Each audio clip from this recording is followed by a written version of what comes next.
पुंडलीक ने जप तप नियम कुछ नहीं किया, साधन नहीं किए, केवल अपने माता पिता की सेवा करो। क्यों कर रहे थे शायद पता होगा सबको, नहीं पता तो हम थोड़ा सा बता देते हैं। पुंडलीक माता पिता की सेवा नहीं करता था।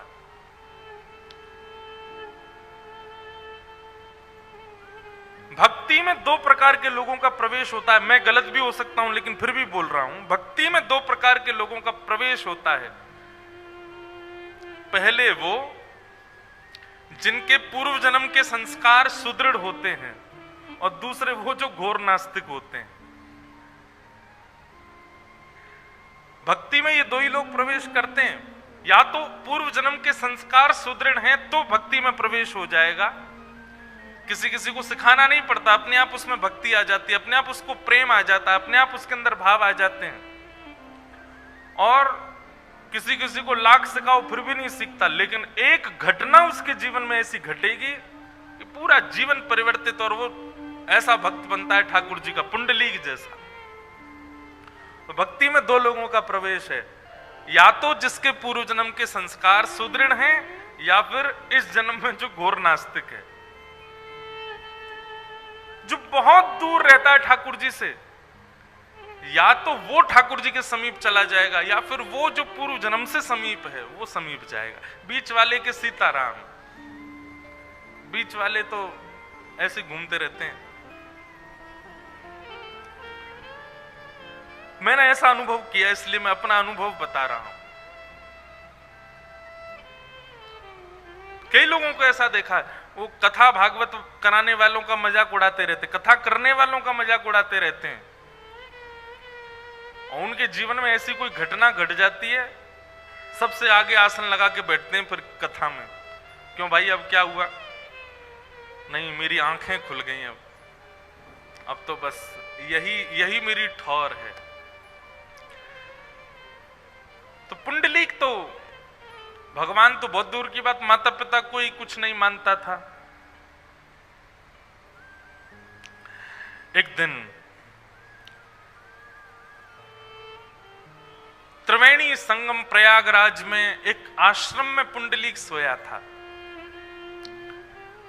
रात्रि पानी पीने के लिए जैसे ही उठ करके बाहर गए तो देखा परम सुंदरी 3 नारियां झाड़ू लगा रही, और ज्यों-ज्यों झाड़ू लगा रही हैं त्यों-त्यों उनका रूप कुरूप होता जा रहा है, वो उनका स्वरूप बिगड़ता जा रहा है। पुंडलीक ने देखा ये अभी तो इतनी सुंदर थी, अचानक से इनका रूप इतना विचित्र क्यों होता जा रहा है। पुंडलीक ने जाकर के उन तीनों के चरणों में प्रणाम करते हुए कहा कि आपका स्वरूप इतना सुंदर था, फिर विचित्र क्यों हो गया? तीनों नारियां पुंडलीक को देख करके मुस्कुराने लगी, और कहीं देखते रहो, और देखते ही देखते थोड़ी देर और झाड़ू लगाते लगाते जैसे ही आश्रम के परिसर में आई, तो तीनों का स्वरूप जो धूमिल हुआ था वो फिर से पवित्र होने लगा और फिर से सुंदर हो गए। पुंडलीक चरणों में गिर गया, बोले मुझे रहस्य बताइए, ये क्या हुआ है? तो तीनों ने अपना परिचय दिया, हम त्रिवेणी हैं, गंगा, यमुना और सरस्वती। संसार के लोग पूरे दिन हम में स्नान करते हैं, अपने पाप हम में ही छोड़ जाते हैं, उनके पाप को हम धारण करती हैं, इसलिए हमारा रूप कुरूप हो जाता है। तो तुमने जो हमारा कुरूप देखा वो संसार के पाप थे हमारे ऊपर, लेकिन जैसे ही आश्रम परिसर में आकर के हमने झाड़ू लगाना प्रारंभ किया, यहाँ रहने वाले भजनानंदी संत, यहाँ रहने वाले तप करने वाले संतों की चरण रज जब हमारे मस्तिष्क पर लगी, हमारे अंग पर लगी, तो हम फिर से, हमारे सारे पाप नष्ट हो गए और हम पवित्र हो गए। ये हमारा नित्य का क्रम है। हम नित्य रात्रि में आश्रमों में जाकर के झाड़ू लगाती हैं और दिन भर के जितने पाप हमारे ऊपर संसार के लोग चढ़ा जाते हैं सब नष्ट कर देते हैं। पुंडलीक बोला, संत चरण रज में इतनी सामर्थ्य है? बोले हाँ। पुंडलीक बोला तो मुझे क्या करना चाहिए? मैंने भी शायद जीवन में बहुत पाप किए हैं, उन पापों से निवृत्त होने के लिए मुझे भी आश्रमों में जाकर के संतों की चरण रज को सोहनी करनी चाहिए। त्रिवेणी ने कहा, यदि संभव हो तो संतों की चरण रज की सोहनी करो। श्री गुरु चरण सरोज रज निज मन मुकुर सुधार, वरनौ रघुवर विमल यश जोदायक फल चार। श्री गुरु के चरणार बिंदों की रज, संत महापुरुषों के चरणों की रज में बहुत सामर्थ्य है पुंडलीक। यदि संभव हो तो संतों की चरण रज की सेवा करे, और संभव नहीं है तो घर में विराजमान माता पिता को सर्वस्व मान करके, लक्ष्मी नारायण मान करके, यदि नित्य उनकी चरण रज ही माथे से लगा ले तो माता पिता के चरणों में प्रणाम करने से, उनकी चरण रज माथे से लगाने से, संतों को प्रणाम करने से भी अधिक फल प्राप्त हो जाता है। बस उसी दिन पुंडलीक का जो स्वभाव था, जो विचार था, जो बुद्धि थी, सब परिवर्तित हो गए। लौट करके आए और आकर के इसी चंद्रभागा नदी के तट पर छोटी सी कुटिया में पुंडलीक अपने माता पिता की सेवा करने लगे। जब पिता के चरण दबाते थे तो ये नहीं विचार करते थे कि मेरे पिता हैं, ये विचार करते कि यही परम तत्व भगवान नारायण हैं। उनके चरणों की सेवा करते। जब मां की सेवा करते तो यही विचार करते, साक्षात रुक्माई हैं, साक्षात रुक्मणी मैया हैं, उन्हीं की सेवा कर रहा हूं।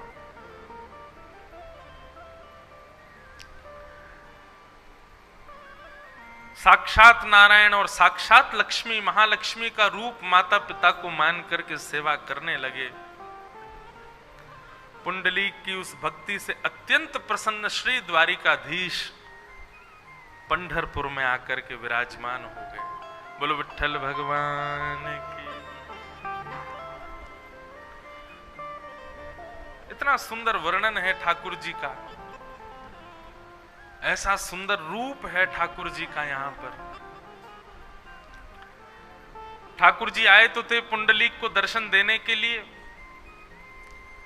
भगवान के तन की इत्र की सुगंधी, जिसको लेने के लिए देवता भी तरसते हैं, उस तन की सुगंधी को जैसे ही पुंडलीक की नासिका ने ग्रहण किया, पुंडलीक अपनी नाक बंद करने लगा, अपने माता पिता के ऊपर पंखा करने लगा, कहीं ये सुगंधी मेरे माता पिता को ना आ जाए तो सुगंधी के कारण इनके नेत्र ना खुल जाएं। देखने लगा कहां से आ रही है ये सुगंधी, खिड़कियां बंद करने लगा। अब सोचो, विचार करो, साधारण इत्र की सुगंधी इतनी बढ़िया लगती, ठाकुर जी के अंग की सुगंधी आ रही है, लेकिन पुंडलीक को वो बाधा लग रही है कि मेरे माता पिता कहीं उठ नहीं जाएं इस सुगंधी से। ठाकुर जी के चरणों में विराजमान नूपुरों की ध्वनि छम छम छम आवाज कर रही है। जिन नूपुरों की ध्वनि पर शाम वेद प्रकट होते हैं, उन नूपुरों की ध्वनि पर पुंडलीक तुरंत खिड़की में जाता है, दरवाजे पर जाता है, इशारा करता है, अरे थोड़ा धीरे चलो, कौन आवाज कर रहा है ये? आपकी नूपुरों की ध्वनि से मेरे माता पिता के कहीं नेत्र ना खुल जाएं। ज्यों-ज्यों पुंडलीक ठाकुर जी के गुणों को अपनी सेवा में बाधा मान रहा है, त्यों-त्यों ठाकुर जी और प्रसन्न हो रहे हैं। लक्ष्मी जी बोली, कैसे भक्त के यहां आए हो आप? आपकी इत्र की सुगंधी इसको बाधा लगती है, आपके चरणों के नूपुरों की ध्वनि इसको बाधा लगती है नाथ।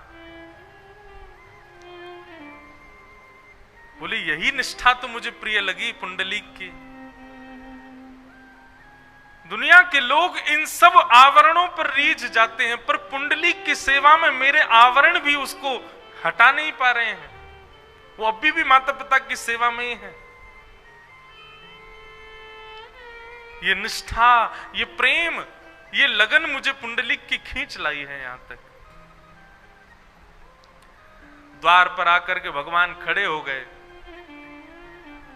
पुंडलीक बोला, कौन हो भैया, आप क्यों आए हो यहां पर? लक्ष्मी जी ने कहा, साक्षात त्रिलोकीनाथ, ब्रह्मांड के नायक, जगदीश्वर ईश्वर, श्री द्वारिकाधीश तुम्हारे द्वार पर आए। पुंडलीक, आओ स्वागत करो भगवान का। पुंडलीक दूर से देख के कहता है, इनको किसने बुलाया था यहाँ पे?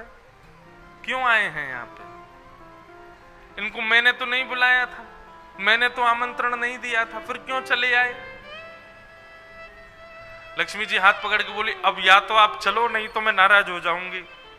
कैसे भक्त के आए हो आप? उसको बता दिया हमने कि भगवान आए, तब भी नहीं आ रहा है बाहर।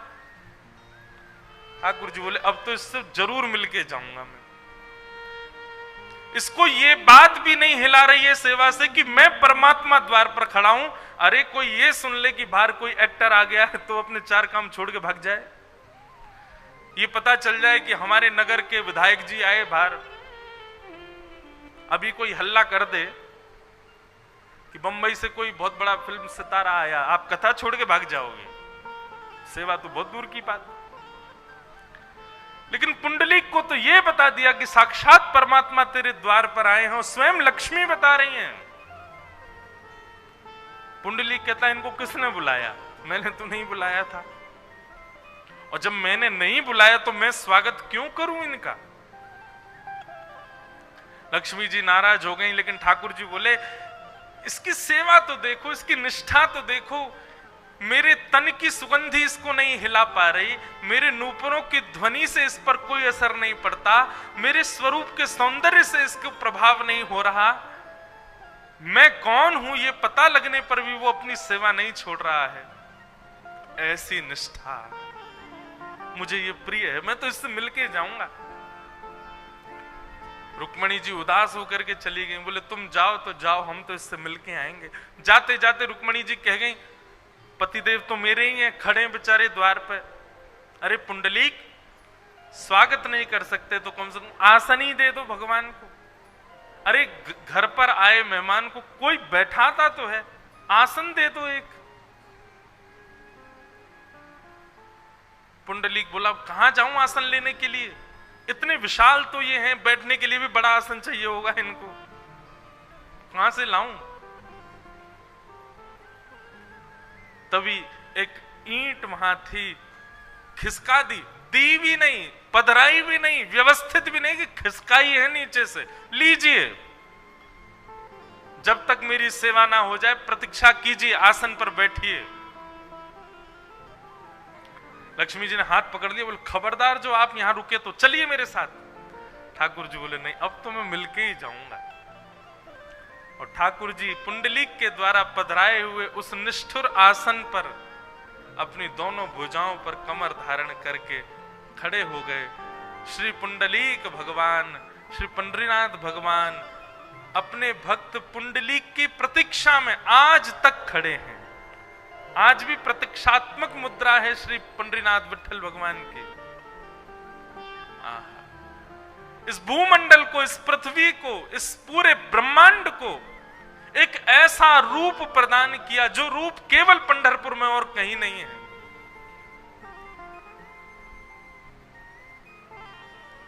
ईंट के ऊपर ठाकुर जी खड़े हैं, दोनों भुजा धारण करके, और मानो प्रतीक्षा कर रहे हैं कि पुंडलीक तू सेवा कर ले, तू निवृत्त हो जा, जब तू निवृत्त होगा तब मैं तेरे दर्शन,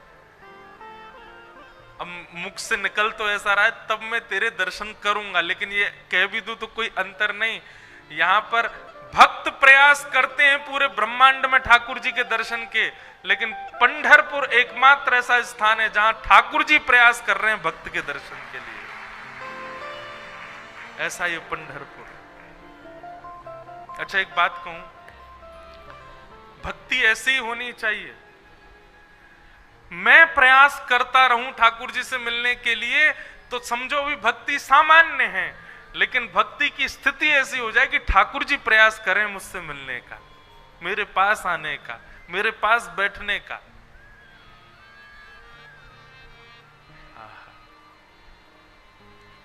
ठाकुर जी आज भी खड़े हैं, आज भी दोनों भुजाएं कमर पर धारण करके हम सबको बताने के लिए खड़े हैं।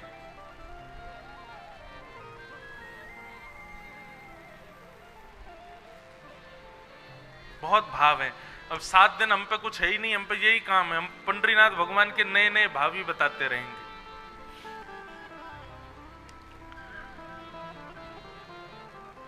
मैं जब पहली बार पंढरपुर आया था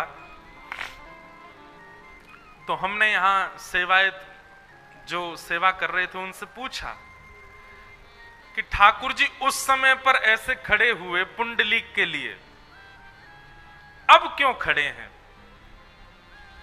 उस समय खड़े हुए थे ऐसे, तो अब क्यों खड़े हैं? अब ऐसे खड़े होने का क्या अभिप्राय? अब हो जाएं सीधे, अपने हाथ वाथ सीधे कर लें, अब तो मिल लिए पुंडलीक से। है तो ये एक तर्क, लेकिन उन्होंने बहुत अच्छा उत्तर दिया। उन्होंने कहा महाराज जी आज भी पुंडलीक भगवान के लाखों भक्त दर्शन करने के लिए आते हैं। जिस प्रकार एक व्यक्ति अपने प्रेमी की प्रतीक्षा करता है, ऐसे ही श्री पुंडलीक भगवान यहां पर आज भी प्रतीक्षात्मक भाव में लाखों लोगों में खोज रहे हैं कि कोई पुंडलीक जैसा मातृ पितृ भक्त आज भी आएगा। प्रतीक्षा में खड़े हैं। और ये होता ही होगा कि दिन भर के दर्शन में सुबह से रात्रि तक हो ही नहीं सकता कि कोई एक मात्र पितृ भक्त नहीं जाता हो, आज भी जाता हो। उसी की प्रतीक्षा में ठाकुर जी खड़े आज भी। ऐसे हमारे श्री पंडरीनाथ भगवान।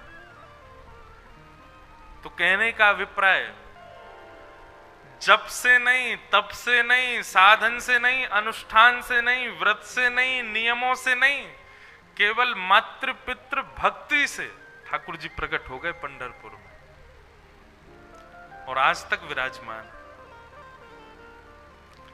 मुझसे किसी ने पूछा था कि बच्चों को क्या सिखाना चाहिए। कई लोग, हम घरों में जाते हैं ना, छोटे छोटे बच्चों को आगे कर देते हैं, महाराज जी हमारा पुत्र है। अच्छा महाराज जी को श्लोक सुनाओ, तो वो सुनाएगा सबसे पहले। जो नहीं सुनाना चाहिए वो सबसे पहले सुनाएगा क्या? गायत्री मंत्र। लगभग घरों में बच्चे गायत्री मंत्र जरूर सुनाते हैं। आपको हम बताते हैं गायत्री मंत्र ऐसे नहीं बोलना चाहिए। गायत्री मंत्र के लिए गुरु आज्ञा आवश्यक है। गायत्री मंत्र के लिए यज्ञोपवीत संस्कार आवश्यक है। गायत्री किसी गुरु के द्वारा दी जाती है, तभी अधिकार प्राप्त होता है आपको बोलने का। गायत्री करने वाले को त्रिकाल संध्या करनी पड़ती है। उसके अतिरिक्त यदि आप गायत्री मंत्र बोलते हैं तो उसका फिर प्रभाव अच्छा नहीं होता। कोई दोष नहीं है, पर सबका एक नियम होता है। ऐसे गायत्री का भी एक नियम है। आप सवेरे सवेरे नहाने जा रहे हो, सोई वो चला देते हैं। कई घरों में वो होता है ना, एक स्पीकर जैसा लगा रहता है, उसमें कंटिन्यू चलता रहता है, उसमें गायत्री मंत्र ही चल रहा है। आप नहा रहे हो, धो रहे हो, दांत मांज रहे हो, गायत्री मंत्र चल रहा है घर में। इसका प्रभाव ठीक नहीं है। गायत्री मंत्र सदैव मन में बोलना चाहिए और उसके जाप का अधिकार कम से कम 8 वर्ष की आयु हो जाए। उसके बाद यज्ञोपवीत संस्कार हो, जनेऊ संस्कार हो, गुरु से आपके कान में गायत्री मंत्र दिया जाए, तभी आप गायत्री मंत्र का जाप कर सकते हैं। तो घरों में जाओ, बच्चों को कहेंगे महाराज जी को श्लोक सुनाओ, सबसे पहले बेचारा गायत्री मंत्र सुनाता, वो भी गलत। तो छोटा बालक है, उसकी वाणी तोतली बेचारी। ठीक है, अब वहां तो हम कुछ कह नहीं सकते, इसलिए व्यास मंच पे ही कह देते सबको एक साथ इकट्ठा। वहां तो उसको 100 रुपया ही देते, बहुत बढ़िया बेटा, अच्छी बात है। और दूसरा क्या सुनाएगा? हनुमान चालीसा सुनाएगा, फिर ओम नमो भगवते वासुदेवाय सुनाएगा, कृष्णाय वासुदेवाय हरे परमात्मने प्रणतक। ये सारे श्लोक बच्चों को याद करा देती है माताएं। कोई बुराई नहीं है, पर यदि हमसे पूछो तो बच्चों को सबसे पहले कम से कम जब तक वो 8-9 वर्ष के ना हो जाएं, 10 वर्ष के ना हो जाएं, तब तक माता पिता को अपनी सेवा सिखानी चाहिए, अपना सेवक बनाना चाहिए। अपनी सेवा सिखाओ, अपने माता पिता दादा दादी की सेवा सिखाओ, परिवार की सेवा सिखाओ उस बालक को। यदि मातृ पितृ पुत्र सेवक बालक बन गया तो हरि भक्त बन जाएगा, ये पुंडलीक प्रमाण है इस बात का। लेकिन आप उसको हरि भक्त बना रहे हो, अपना भक्त नहीं बनाया है। हरि भक्ति में भी वो चूक करेगा फिर। तो श्री पुंडलीक भगवान, पुंडलीक जो हैं, ये इस बात के प्रमाण हैं कि ठाकुर जी की प्राप्ति के लिए मातृ पितृ भक्ति भी एक साधन है, और एक साधन नहीं है, सर्वश्रेष्ठ साधन है।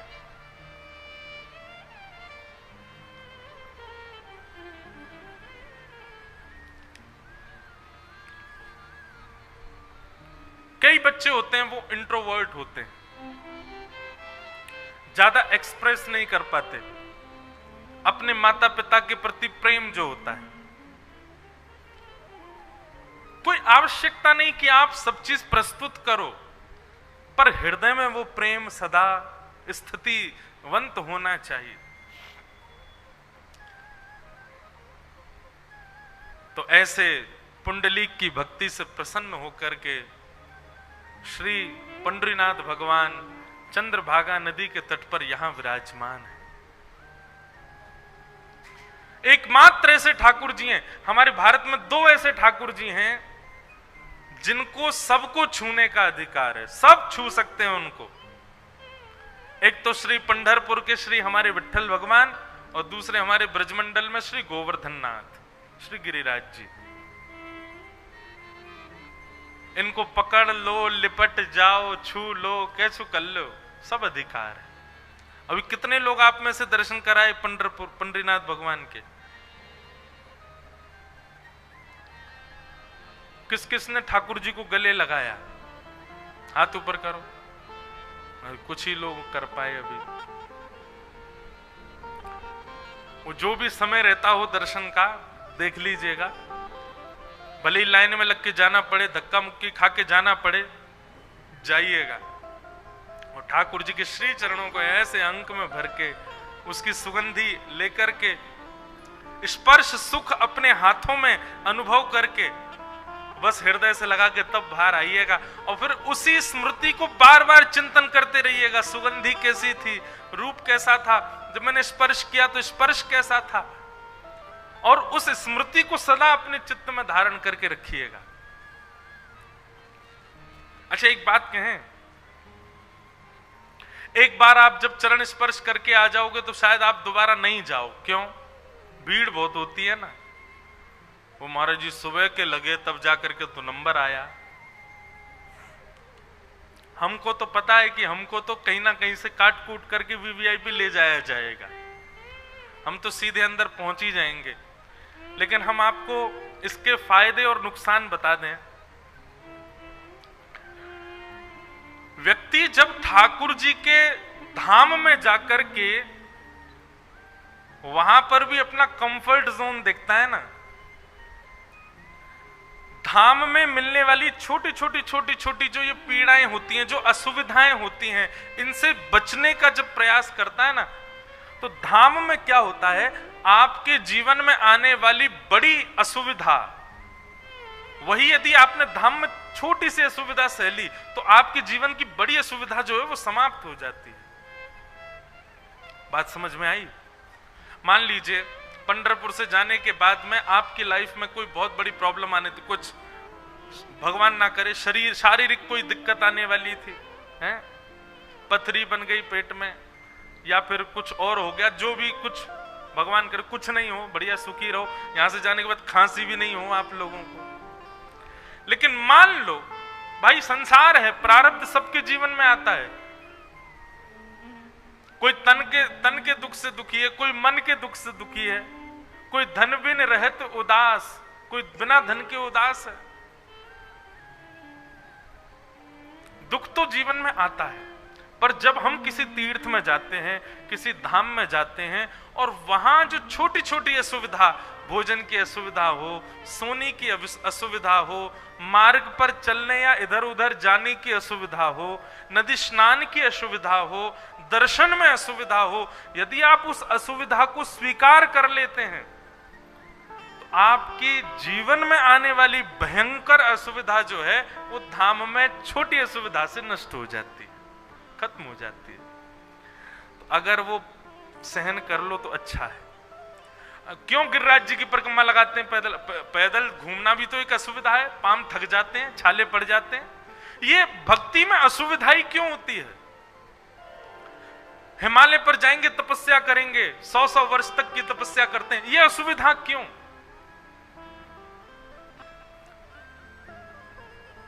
ये जो इस प्रकार का हम लोग अब व्यवस्थित मार्ग अपनाते हैं भक्ति में, उससे जीवन के कई असुविधाएं जो हो तो नष्ट हो जाती हैं, बराबर हो जाती हैं। इसलिए उसको सहन कर लो। और दूसरी बात, जो बहुत मशक्कत करके ठाकुर जी के समीप जाता है ना, मैं ऐसा कहता हूं, वो ठाकुर जी को नहीं देखता, ठाकुर जी उसको देखते हैं। और जो बिना परिश्रम के ठाकुर जी के सामने चला जाता है, वो ही देखता है फिर ठाकुर जी को। ठाकुर जी कहते तो जल्दी भग यहां से, आ गया इतनी लाइन काट के, चल प्रणाम कर निकल। मुझे तो उसकी प्रतीक्षा, बेचारा बाहर धूप में खड़ा है, इतनी मेहनत करके आ रहा है। अब तो हमको ऐसा दर्शन लाभ नहीं मिल पाता, अब तो सब ले जाते हैं, भीतर ही खड़ा कर देते हैं। पर प्रारंभिक समय में खूब ऐसे दर्शन किए, खूब आनंद आता है। तो जब जाइएगा अंदर, श्री पंढरीनाथ भगवान के उस स्मरण को संग लेकर के आइएगा। स्पर्श कैसा था, सुगंधी कैसी थी, वस्त्र कैसे थे, श्रृंगार कैसा था, सब अपने चित्त में धारण करके आइएगा। और फिर आप जहां से भी आए हो, जहां भी आपके घर हैं, वहां लौट करके भी जाओ तो नित्य अपनी सुबह की जब पूजा में बैठते हैं, उससे पहले एक क्षण के लिए उस स्मरण को दोहराइएगा। मैंने जब छुआ था, श्री पंढरीनाथ भगवान के चरण स्पर्श ऐसे थे, वस्त्र ऐसे थे, आभूषण ऐसे थे, इत्र की सुगंधी ऐसी थी, माहौल ऐसा था, वातावरण ऐसा था, गर्मी थी, सर्दी थी, ये सब पुनः स्मृत कीजिएगा। आपकी पंच इंद्रियां सारी स्मृतियां ले लेंगी। और इसी स्मरण भक्ति से एक दिन ऐसा होगा, कुछ समय बाद आप जब उस संस्मरण को पुनः अपने चित्त में दोहराएंगे तो आपको वस्त्र बदले हुए दिखेंगे, श्रृंगार बदला हुआ दिखेगा, वातावरण बदला हुआ दिखेगा। इसका मतलब क्या है? अब आपको लाइव टेलीकास्ट दर्शन हो रहा है। ये प्रत्यक्ष अभी ठाकुर जी ऐसे ही हैं जैसे आपको अब दिख रहे हैं। पुनः पुनः स्मरण। भगवान गीता में यही बात तो कहते हैं अर्जुन से, नष्टप मोह स्मृतिर्लब्धा।